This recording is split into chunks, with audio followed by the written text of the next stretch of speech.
And I wanted to start by asking you those 4 California Orange County seats that Republicans had won when we went to sleep on the night of the election, and then you wake up and sometime later they all turned blue, Democrat. Do you have any information as to whether that was cheating or not? It almost has to be. I don't at this point. I didn't know there was 4 seats. Yeah, there was 4 seats. They have 8 in Orange County, and well, Orange County, so that's the conservative backbone of California, and to lose those is just not good. I know it's all blue now in Orange County, and so who'd have ever thought? You don't know anything about whether to me it would almost have to be some kind of cheating for all of those to go. Well, the odds of 4. The odds of all 4? Right. Yeah, you would think. I know the Republicans are going to do everything they can, Tommy, to research into some of these situations. It's a little difficult after the fact, especially because those were some pretty tight races. So, that's why the Democrats like to have. Look at Florida. That's a great example. That person in Florida. Yes.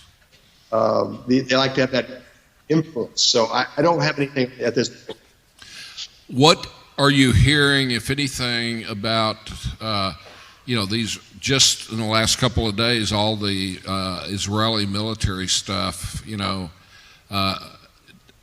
especially with Lebanon, they found that tunnel and all of that. Are you hearing anything about, because Israel seems they're on the brink of war all the last month? Well, and even really, Tommy, for the last 3 or 4 months, Israel was real close this summer. And I've been to a couple of think tanks here in Washington of former ambassadors, people have spent their whole life studying Syria that are conservatives that say that Israel has a red line. They have to establish the red line. And, when they get there, Israel's going to respond. I mean, that's Israel's strength. It's preemptive strikes. And these tunnels are very serious.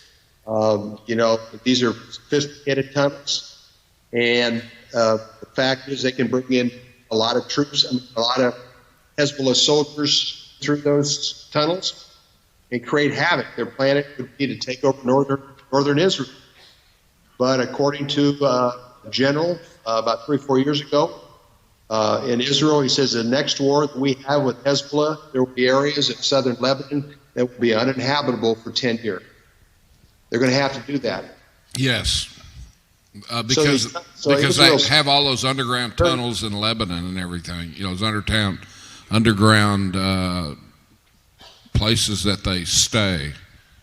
Well, basically, John Bolton today in a tweet said, "Go ahead, Israel's got a right to." And Pompeo, they're going to do what they have to. See, that's the neat thing about having Pompeo and Bolton and Pence, Haley, and Mattis, dream team in place, because they will always say Israel has the right to defend itself and not tie their hands behind the back like former presidents.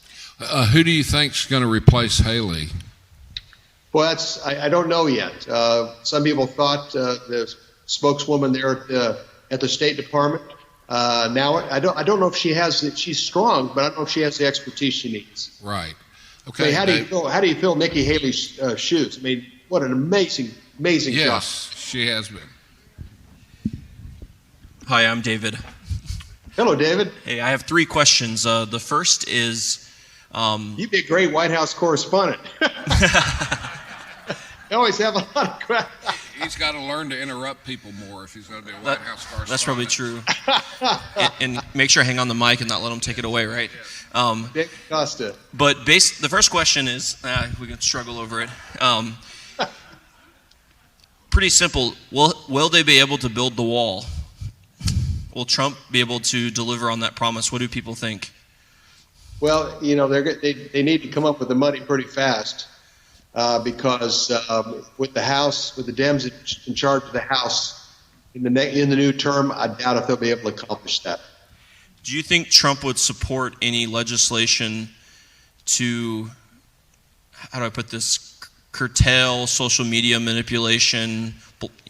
What would he do with, all the trouble conservatives are having getting, with YouTube, Facebook, Twitter, getting shadow banned and all those kind of things? Is he going to, what do you think on that? That's a great question. And, unfortunately, some of the strongest members of the House, Gowdy and a few of these others that are resigning or resigned, are not going to be there to really push this. They were getting the momentum going this summer that they were going to hold Google and Twitter and Facebook more accountable for the way they treated conservatives, the way they were going to treat Christians. And what happens is they kind of go along with the talk when they're under scrutiny or under question, and then nothing happens. And there's so many things this Congress is facing. But we were making positive headway there, saying if you're going to be biased, we're going to come down and we're going to put laws in place and we're going to make it difficult for you. So at this point, nothing has happened. I'm afraid it's going to become more difficult with this new Congress because you aren't going to have the votes you need because of that Democratic position. Do you think Trump will work with the Democrat House by just having huge deficits to get stuff he wants done? Give him money because he's never been. They don't want Trump to succeed at anything. Okay. They don't want Trump to, and that's going to be interesting because I think the only thing they see somewhat eye to eye on is an infrastructure plan for the country. I guess the Dems are interested in a national infrastructure plan. That's something that seems to be about the only thing that there's eye to eye on. Everything else, Trump got rid of a lot of regulations, his people, which is helping business. It's going to be really hard to accomplish anything that would be considered part of a conservative agenda, especially part of a Trump agenda, that if in fact he decides to continue to run, which sounds like he would if everything goes smooth the next 2 years, to be able to stand on during a campaign. Do you know how many lower judges' positions he potentially could get through in 2 years? I mean, just roughly. I had they got a lot still to do. I think it was I had the number. Sorry, it was on the top of my head today. It was in one of my news reports. They filled circuit courts, two Supreme Courts, circuit courts, and other high courts. They've put 28 or so. It might even be higher than that. Wow. It's just for now, it's slipped my memory, but they're going to have. Grassley did a fantastic job along with Mitch McConnell getting as many through as fast as they could. And the other thing is. Lindsey Graham is going to be head of that Judiciary Committee, so he'll do what he can to get a lot of judges through. So I think it'll be substantial. And look what the judges have been doing to Trump's, whether it's immigration, whether it's having to do with bringing people in from Middle East countries. It's just difficult. I think they'll be able to achieve a lot more. They have a lot to do. I'm sorry I don't have those exact numbers right now. No, thank you so much. Thank you. Yeah, come on up here if you got a question. Do you think the Dems will shut the government down and not pass, wouldn't they have a continuing resolution or something like that if they can't get a budget? Well, Tommy, when you shut the government down, especially if you're a Republican, you never win. Especially when you have. I'm talking about the Democrats shutting it down. If the government shut down by a Republican, the 85 to 90% of the media would make the Republicans look at what Ted Cruz made the worst person possible. I don't know. We haven't seen a Democratic shutdown with their media. How they would handle that. But it won't be as damaging as it would be if it was conservative. If they fail to pass, but wouldn't there be just a continuing resolution that they could operate under, which will continue to balloon the deficit, right? Yeah, very possible. Okay. They're going to postpone it a couple of weeks. I don't know what's going to happen, Tommy. That's a half the cards. Hi. Hello. Do you understand or know why Khashoggi went to Turkey in the first place, so that he got assassinated? I kind of saw a whisper rumor that he was going to be in contact with a group to try to overthrow Salman. So I was wondering what you know or can share. Yeah, he is Muslim Brotherhood. Thank you. Oh, I didn't know that. Oh, big time Muslim Brotherhood. Okay. He was not. Yeah, it's just bad they had to go to such a drastic route. Obviously, for many reasons. Number one, decency, but he's staunch Muslim Brotherhood. He was in great opposition to Salman. He was problematic. He was trouble. He was a troublemaker. And especially with his commitment to Muslim Brotherhood and the overthrow of the Crown Prince. Obviously, Turkey was, I don't know, he probably felt that was going to be a safe place. But evidently, well, not evidently, but obviously it wasn't. But that is going to be you think about the timing of that, the effect on Trump's deal of the century. Prince Salman has a very significant role. The fact that they're going to buy billions and billions of dollars of equipment from the United States. The fact that they give us 1.2 million barrels a day of oil for our economy, which we still need before West Texas can take up the slack, which is coming. And also, look at the relationship that's developing between Salman and Putin. Look at that handshake. I don't know if you saw the handshake down at the G20 meeting in Buenos Aires.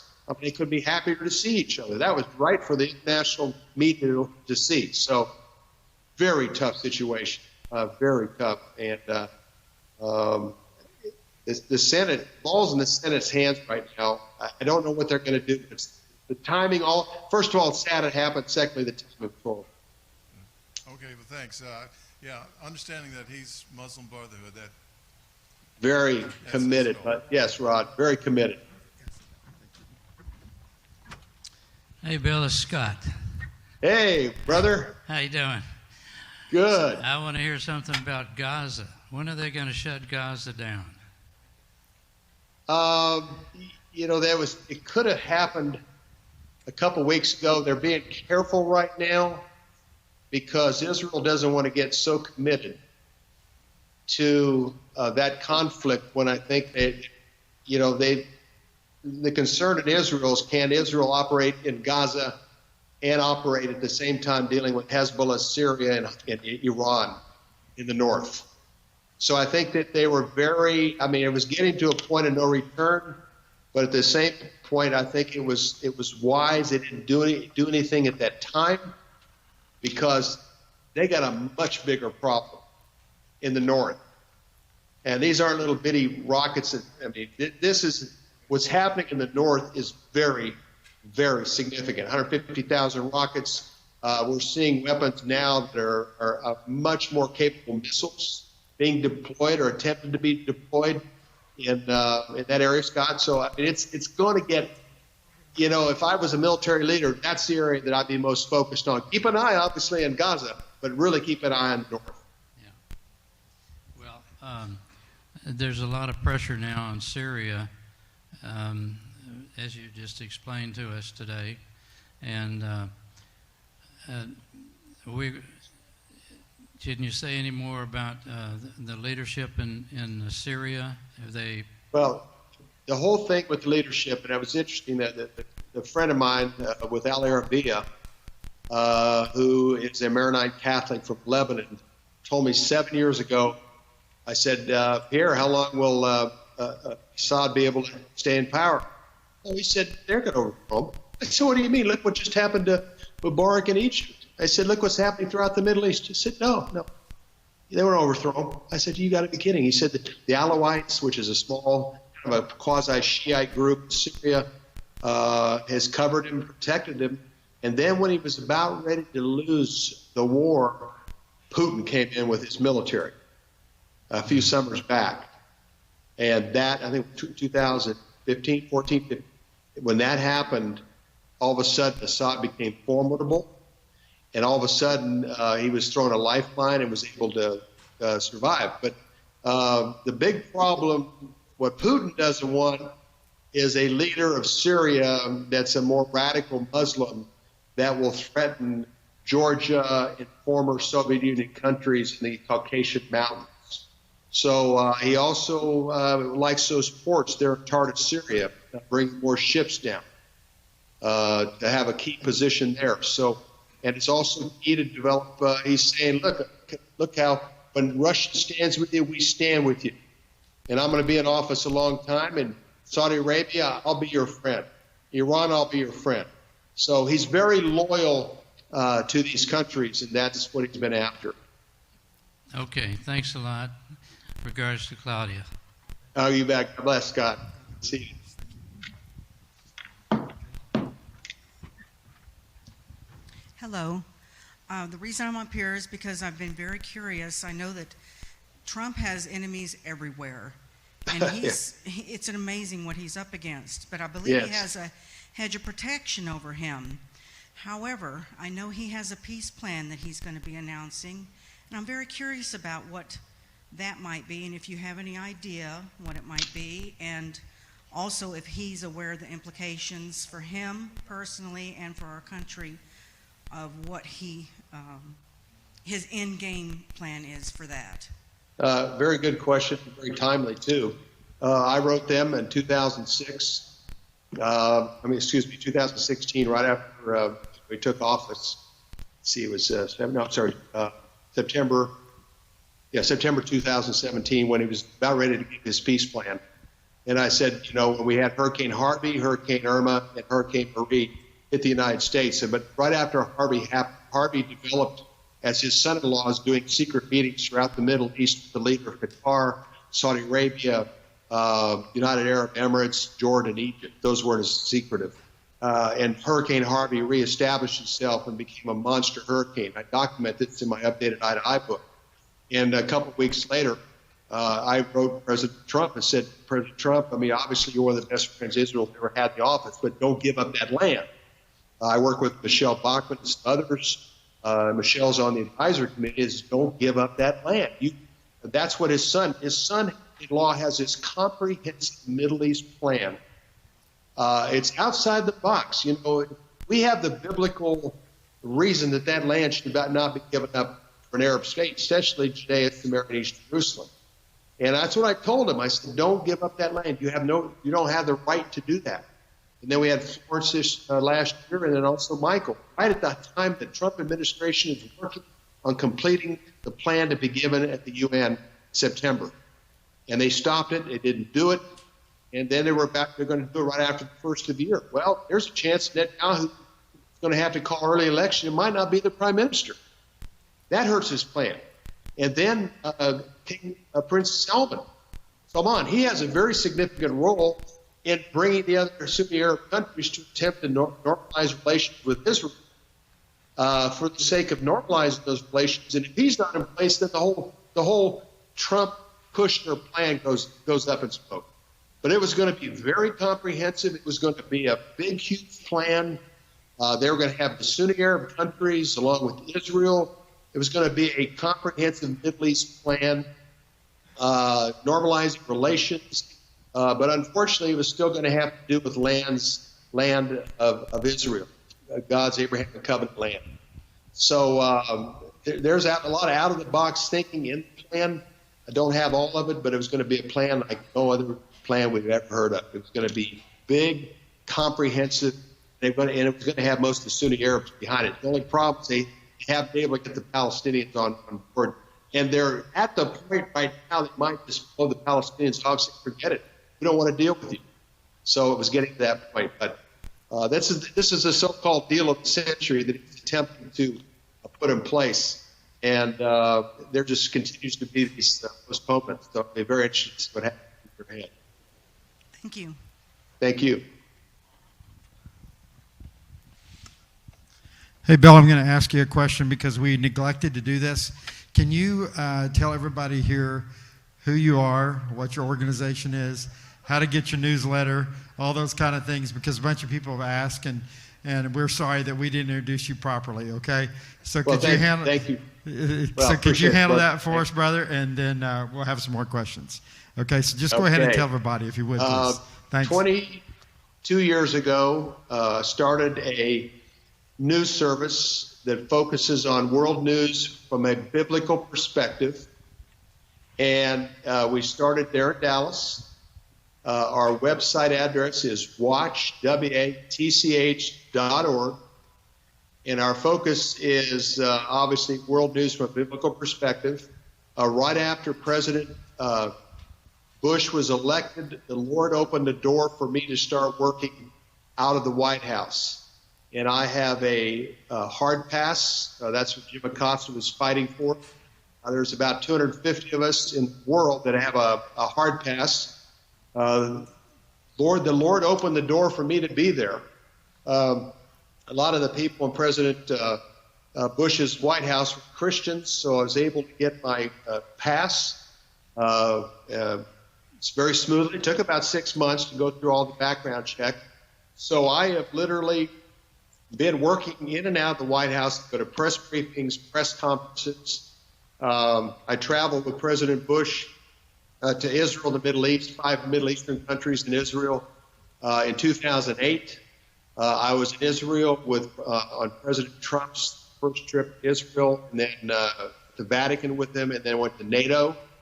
And I'm one of a handful of Christians that are in the White House press corps. Most of them are from replacement theology churches. But Kevin Cork with Fox is a wonderful guy. He's a prophecy buff. So we've had some great conversations. And I've written a book, Eye to Eye, Facing the Consequences of Dividing Israel, that shows what happens when we put pressure on Israel to divide their land. We have enormous, catastrophic events happen usually the same day or within 24 hours. Greater the pressure on Israel, the greater the corresponding catastrophe. And then I wrote a book, Revealed, Obama's Legacy. And then every Friday I put out a news report. It's a subscription-based news report. That comes out every Friday. It's 15 to 18 pages. A weekly summary of world news that happened that week is prophetically relevant. And then we also post news every day of the year, 20 to 25 articles a day from various news sources around the world, with our focus, obviously, Israel, Middle East, domestic as well. But our main interest is Bible prophecy and its fulfillment that's taking place. So we've been in D.C. about 18 years. Bill, first of all, I wanted to just thank you for the service that you do both to the Christian community and also to the country at large. Thank you for what you do. Thank you, brother. Appreciate it. Bill, this is Bernie from Wisconsin, and I wanted to just ask, we just came out of the midterms, of course, and it seems like the amount of money, external money that came into our state was horrendous, and it actually seemed to turn the election around to outcomes we didn't necessarily approve of. Right. Are there any limits on what amount can come in, and to what extent are the Republicans going to be able to get control of the elections in such a way that they're not taken, stolen, so to speak? Well, Scott Walker, who'd ever thought? Especially for us from the outside, could not believe that he did, that he lost. It was a close race, but obviously the outside money had an influence there. He wasn't reelected. I know it's a tough state for conservatives, but nonetheless, that was a big surprise. They use PACs, political action committees. So a lot of the money goes into the PACs, and they can pretty much send money wherever they want to. Also, individuals can put money behind advertisement and things like that. As far as giving money to the candidate, there's restrictions, small amount of money. I think it's $2,300 last presidential election. I'm not sure what it is for Congress and senators, but I think it was $2,300 per person. Husband and wife give $4,600 per Vice President's political efforts. So they get around that with PACs and other special interest groups. And as usual, the bad guys, as I call them, are much more motivated financially and otherwise to the outcome of these elections than the Republicans. And we also, Republicans typically are more civilized. The Democrats are trying to pattern this after the Tea Party movement, but the Tea Party movement had a lot of Christians. And, we could speak boldly, but we didn't risk people's lives were at risk. Our conservatives' lives were at risk, or they were allowed to, just be outspoken. But what has happened is the Democrats have tried to copy the Tea Party movement and made it even more radical with their own way of doing business through intimidation, stuff like that. So the other side, unfortunately, again, is more committed than we are. And, sometimes it takes something really dramatic, drastic, like 8 years of Obama to get people out to vote.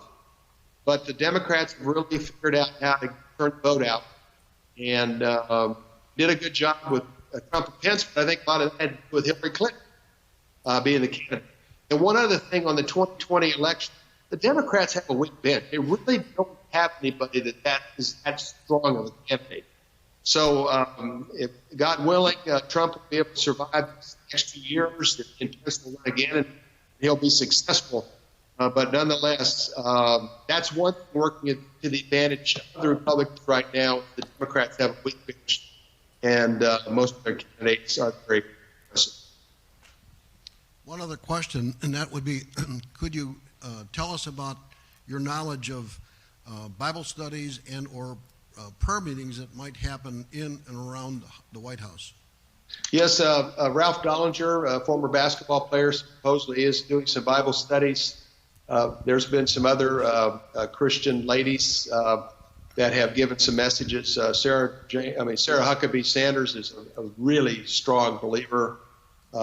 Speaks to her father frequently, that I'm sure has helped get her through some difficult times. There are Bible studies.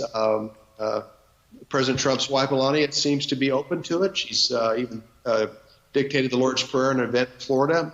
She seems to be open to it. And the Pences, oh my, you talk about strong, serious believers. They are phenomenal. And again, there's about 21 members of President Trump's evangelical committee that are Jack Graham's part of that. Pastor Jeffers there in Dallas. I think David Jeremiah, Mike Evans, Michelle Bachmann, a few others. I think Dr. Hobson and others. So that's great. That's very positive. But but the Pences, they're the rock there as a couple and a husband and wife, and the kind of testimony that their relationship is and their love of Jesus. That's very positive. Thank you.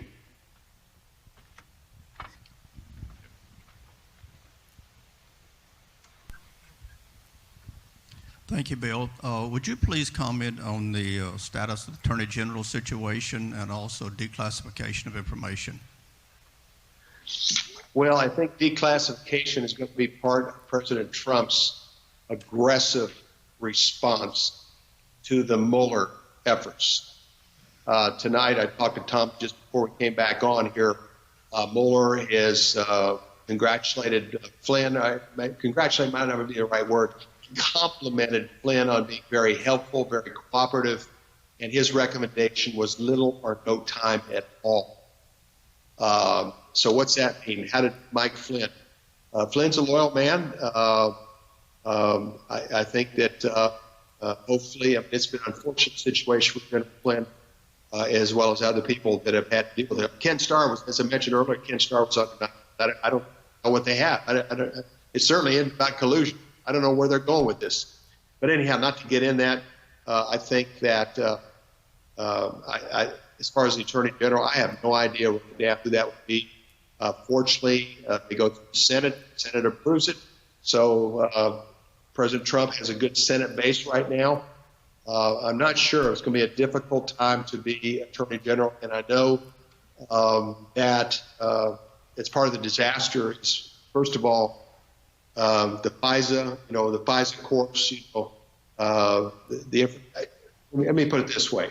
There's going to be stuff that comes out about Obama, Clapper, and Brennan, and possibly Samantha Power at the UN, and Susan Rice. That's going to be very serious. And I think their attempt to influence the election.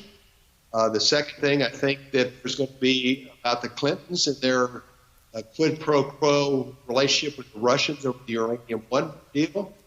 I think, and then also the stuff about the FISA court, the false information was used to warrant the special prosecutor Mueller in the first place. I think that's. I mean, we're dealing with a New York guy. It's a tough guy that's used to dealing with tough guys. That's presidency and his future on the line. So Trump's going to come back stronger than we can ever imagine. And so with all that said, I can't even begin to extrapolate what it's going to be like with this new Republican, or excuse me, Democratic-controlled House and all these investigations that are threatened. And they're going to try to. They're going to want Trump's tax records. They're going to want to know who he's done business with. Whatever Michael Cohen said, I don't know if there's anything bad there. It's going to be a mess. So with all that said, I think Trump's going to do whatever he has to, in terms of revealing things, top secret or not, to be able to help preserve his presidency. Thanks.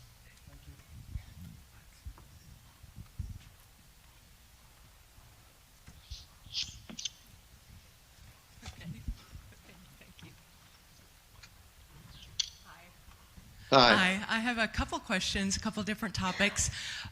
Right before the election, I started to hear a lot of the Democrats start to talk about health care, was their big initiative for this election. I'm in health care, and I know there's a lot of progress and success in other industries since Trump became president, but in healthcare we're still hurting quite a bit. And I was just wondering, how do you think that we're just in for a couple more years, or what are you hearing on both sides of the aisle about healthcare? Well, I know that Democrats were very effective at speaking of people losing their health care if the Republicans take control of the House. So it scared a lot of people to vote for the Democrats. Obviously, as you know from being in that industry, it is extremely complicated. It is very expensive. I mean, healthcare, I think it's 1/6 of our economy now. It's over $1 trillion. It's enormous. Enormous part of our economy. I think that President Trump's talked about lower price for pharmaceuticals, drugs and things like that. And the price of some of the medications just through the roof. That's a factor. Hospital stays, just overall health care is incredibly expensive. So I think as far as the existing system, which most insurance companies don't want to offer money inside the marketplace. They don't want to offer insurance inside the marketplace. Here in our Virginia area, I think it's down to 1 or 2 insurance companies now that offer insurance in the marketplace. So they've launched a lot of people, insurance companies. The other thing is the premiums or the deductibles are so high. A lot of people that are helped through that program, Obamacare, don't have the money to even pay the deductible. Right. They might be getting a discount, but the whole thing is so big, so complicated. There's so many people that put their hand in the cookie jar that have an effect on this. The lobbyists, whether it's the insurance company or the medical industry, are so effective. So with all of that said, it's going to continue to be a very complicated situation and probably just status quo for a while. I don't know if the Democrats are open to some type of improvement. I think the other thing the Democrats ran on is the fact that as far as previous care, what's the word, or past care, or everybody has a right to insurance, pre-existing. Yeah. And I think that's good. I think that there's some people who just have situations that just happen genetically and otherwise because of pre-existing. But that was a big thing that Democrats used during the campaign as well. It needs fixing, but there's too many people that have an influence on it in order to make it an effective system.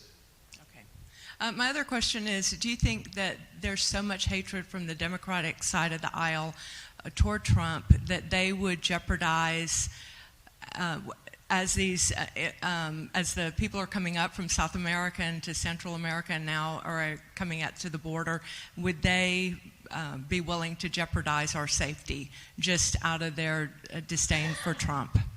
Oh, absolutely. I mean, they number one is they, unfortunately, I mean, these are laws. I mean, there was a very significant immigration program passed when Ronald Reagan was in office. I think it was 1988. That's last year. In '88, and it was at that time there was maybe 4, 5, 6 million immigrants, legal immigrants, and now it's much more than that. It's just and most of the immigrants, legal immigrants, end up voting Democratic. They end up voting for Democrats, so they look at this as future voters, and this is a voting base that they're willing to go for. And unfortunately, a lot of companies have benefited from that cheap labor that comes in from the borders over the years. Banks, mortgage companies do business with them on the West Coast, Arizona, Texas. And until recently, over the last few years, I don't know how they come up with a comprehensive plan. Number one is the asylum is an issue that has to be readdressed. The other thing is the dreamer thing. If I could just get into the United States, and have a child, that there's my citizenship. Well, you feel for people that are in difficult situations in the countries that they live in. Feel compassionate, but try legal immigration. I think we have over 1 million people a year that come in legally. So work with them. But unfortunately, and this is something Trump emphasizes, we're not getting the best from some of these countries. You're passionate as a Christian for these people, but at the same time, we still have to fulfill our laws. And Trump did make a good point that we aren't bringing the highest and most talented people in from some of these countries. They aren't coming in. We're getting some people that are pretty challenging. Okay, thank you. You bet. Thank you.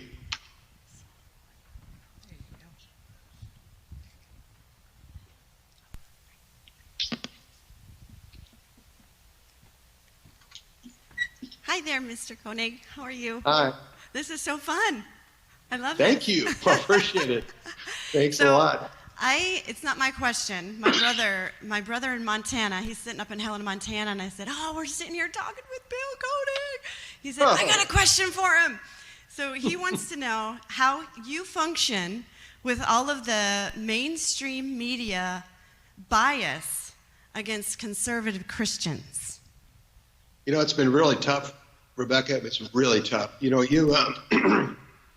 just, and I think that's part of the reason I've been involved there for 18 years, in and out of the White House over 12 times.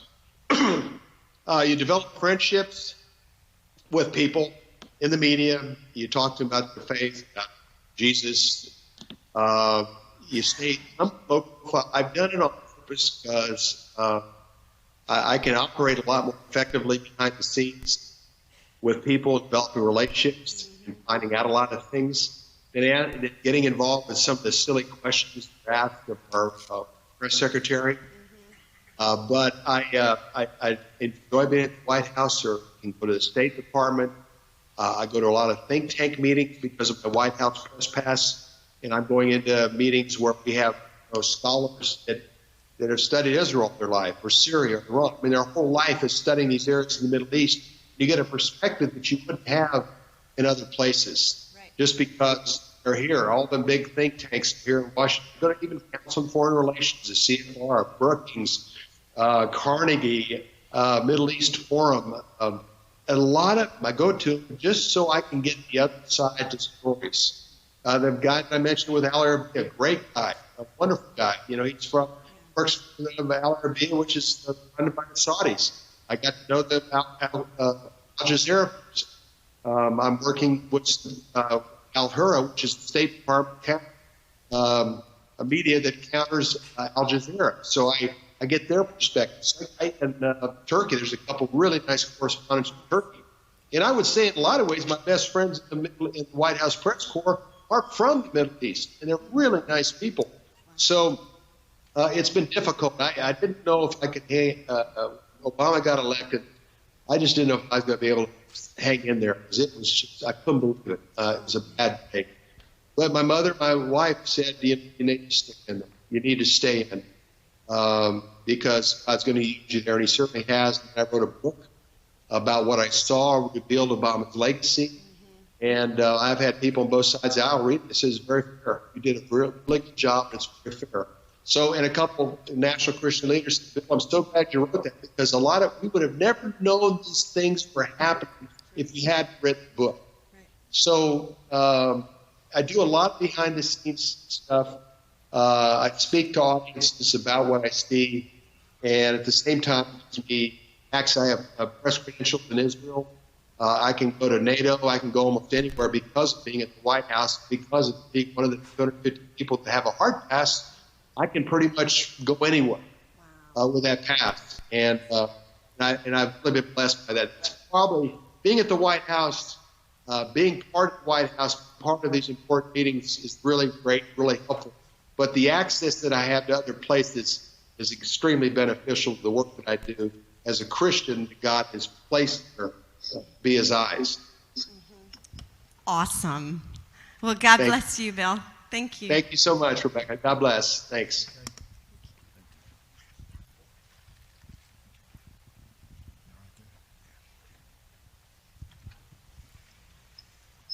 Bill, thank you for taking this time to connect us to, as some people term, the swamp.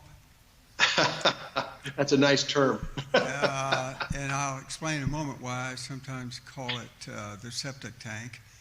But you know, not inside it, but you smell it's it. tough. But before I do that, two things come to mind just listening to all of this.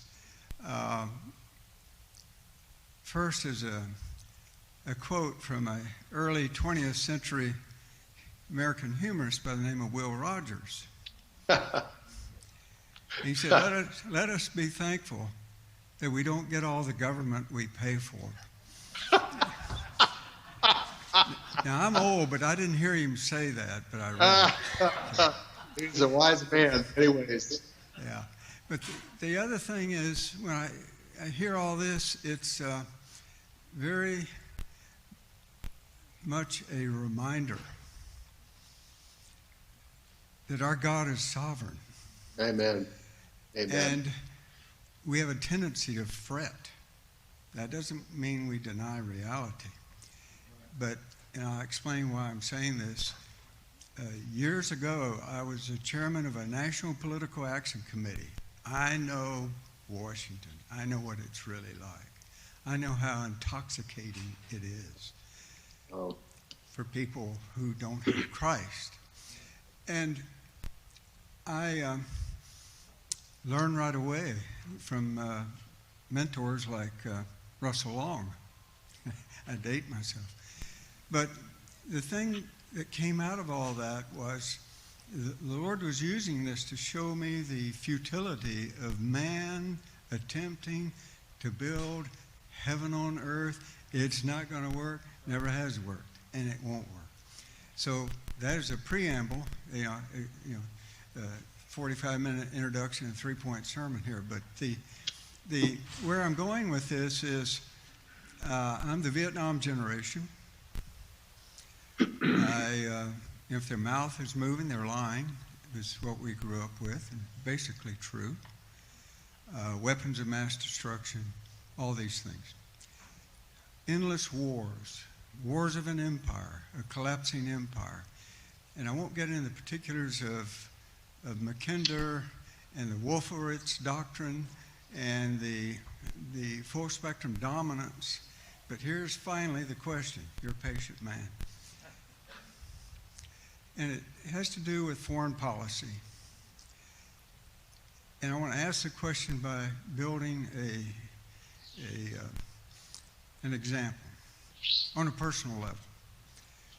I notice at the end of my block that some different people move into the house, and they start having more and more people move in, and they look pretty seedy, and they make a lot of noise, and there are drugs going on. So I take it upon myself, this is theoretical, and I go down and just blow up the house, kill everyone.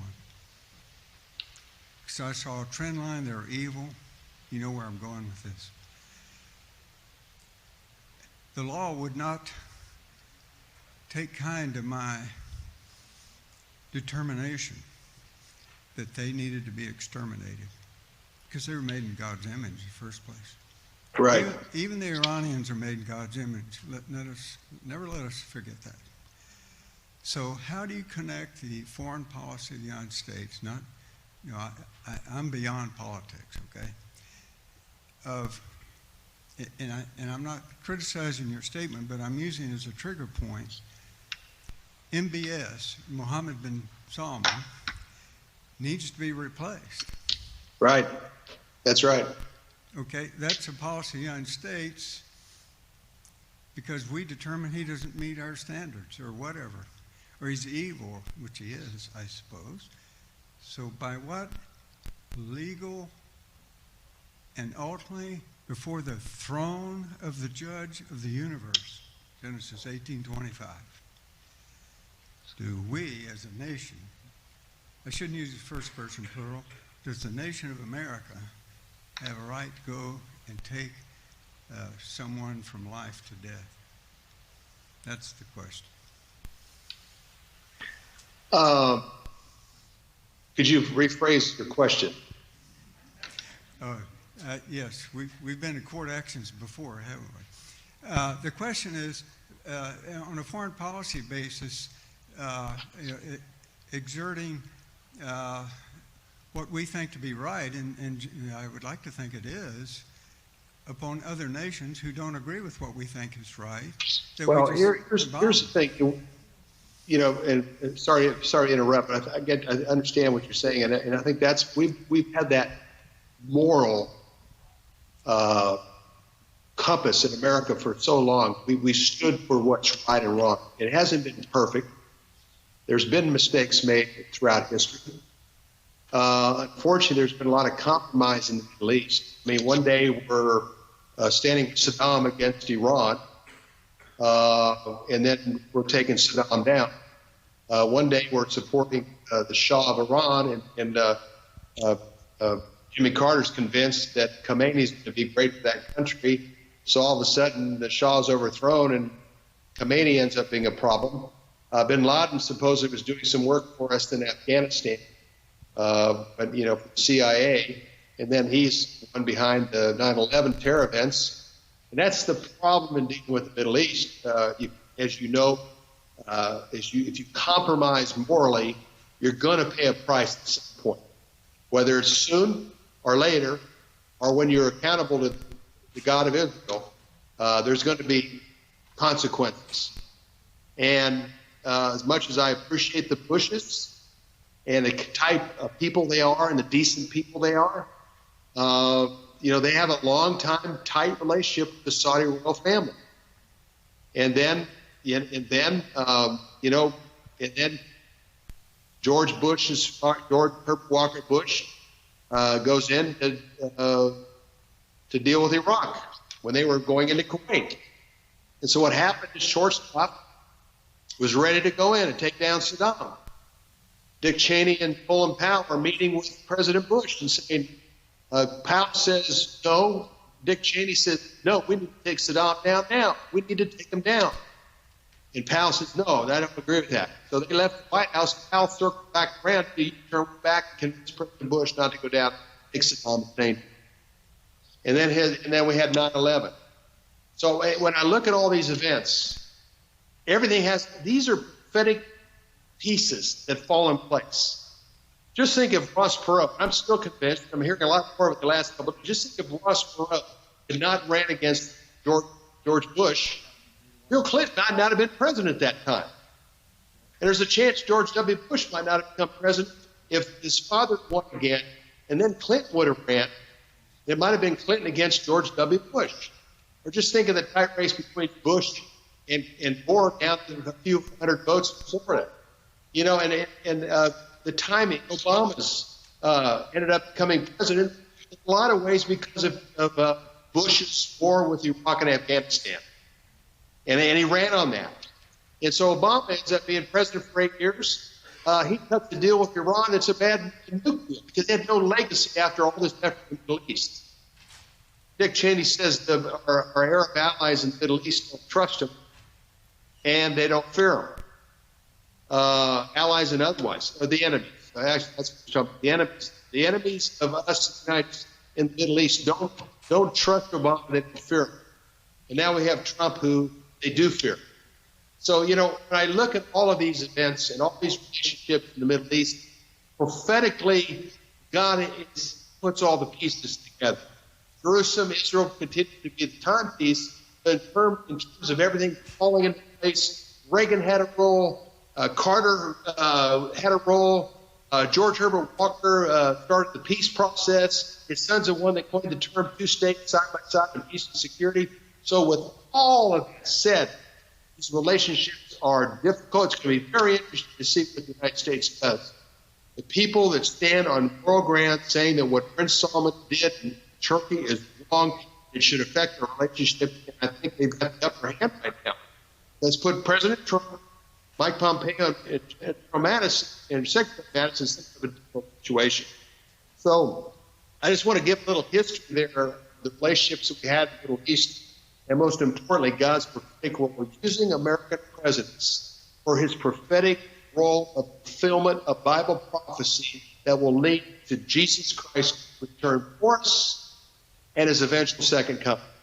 All because of the significant role this ally of Israel's had, the American presidents and the United States, bringing things to prophetic completion. So that's my long take on it, and certainly agree. We've had a history of doing the right things morally, and we have an opportunity to do that again. And it's beyond weapons, deals, and oil. And it'll be very interesting to see what takes place in the next few months over this. Bill, I appreciate you taking time to express that. I'll finish with, and I will disclose my Vietnam era experience. We heard the same words. Why should we go? Where's this place? Vietnam. I thought it was French Indochina. Why? Yeah. Well, the communists could take over. We said, let them take over. Defend our country. We don't have to bomb the whole world. And some of my buddies didn't come back except in body bags. That's a family member that didn't come back. Yes. So, my uncle. So, I understand all this, and I keep it in perspective, and I respect the work you do. And but I still have this question. My own son's a Marine, and he's about to wise up and get out. But they don't even know the mission they're doing half the time, where they are. But anyway, I appreciate your patience with an old guy, and but continue to fight the battle and be salt and light. Amen, brother. That's the way to do it. Yes. Thank you. Thank you.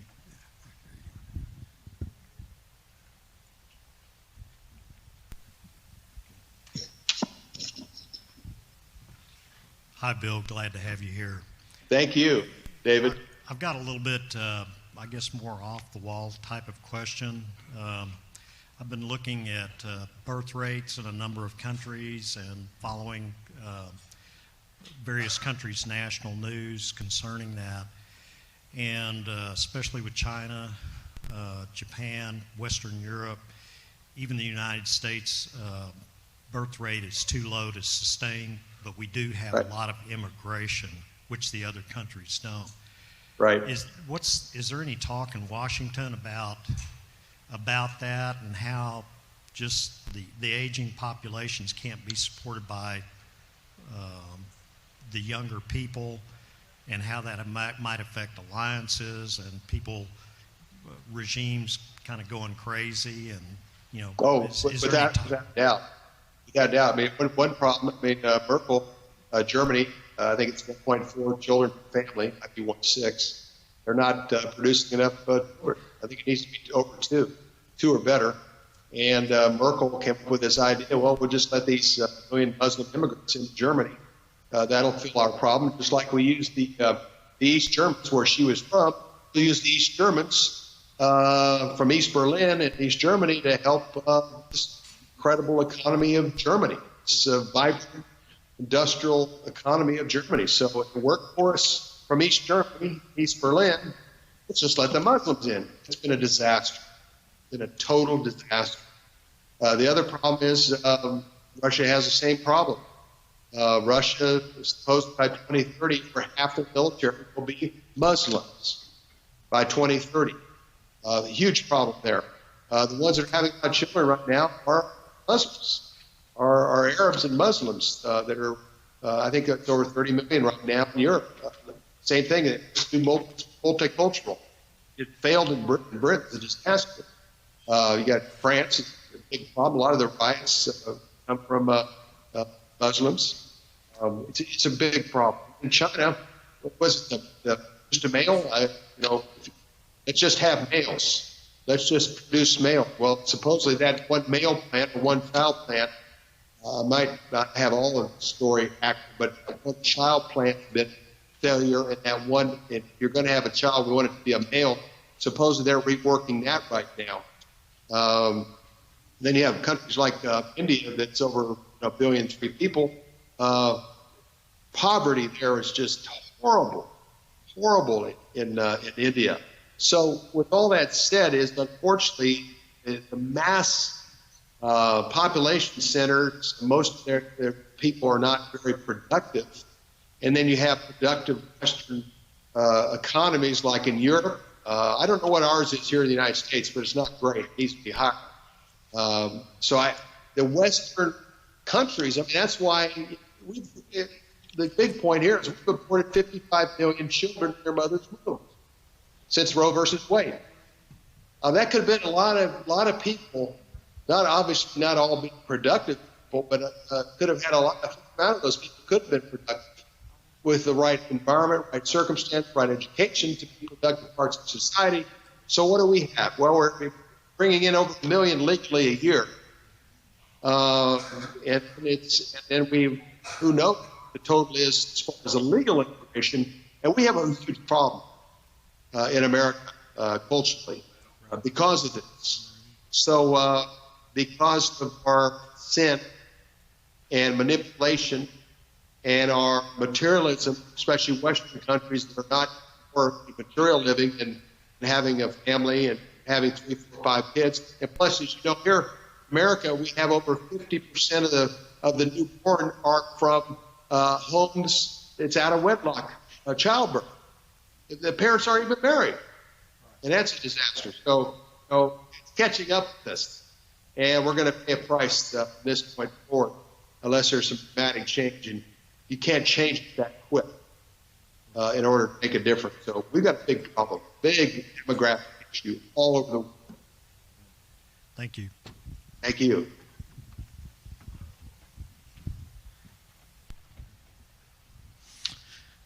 Hey, Bill. Are you doing church visits at this time? I'm sorry? Are you doing any church visits at this time? Not right now, Frank. Okay. We're dealing with Claudia's health, so no, not at this time. Okay, I was gonna ask you because it's a real blessing. I know if people can have you in their church, but I know you're busy and I know things are going on. So I just wanted to ask that Frank, question. We enjoyed our 2 visits to your wonderful church down in Houston. Yeah, we thank you. We thank you for coming. Okay, Tommy. Tommy's gonna say goodbye. Thank you, brother.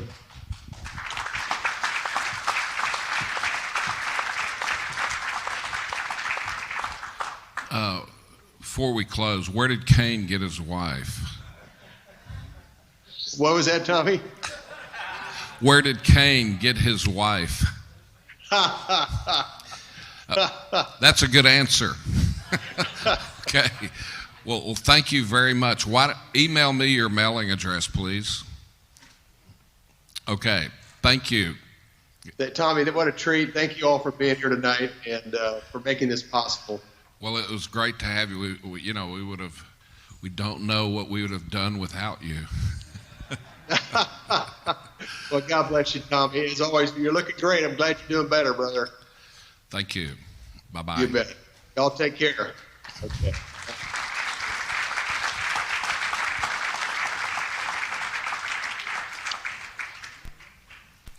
Did y'all have a hard time hearing the responses? Okay, well, it must have been different sitting behind the speakers for me. Okay, good. Well, let's close in a word of prayer. Father, we thank you so much that the Bible is so relevant that it interacts with what's going on today, and that you have a plan for history, that we know that you've got it mapped out, and that we can trust you no matter what's happening. And we are thankful for the 400 and something years that you've given to the United States to be a light for the gospel, and we pray that you would continue that. And we pray that you would continue to protect the church here in the U.S., and that we might be going about your business of evangelism, discipleship, and reaching around the world with the good news of Jesus Christ. Because we know that's the main reason we exist today. And so we ask that you'd give us a good night's sleep, and as we close our conference tomorrow, that we would be able to benefit from the speakers that we hear tomorrow. In Christ's name we pray. Amen.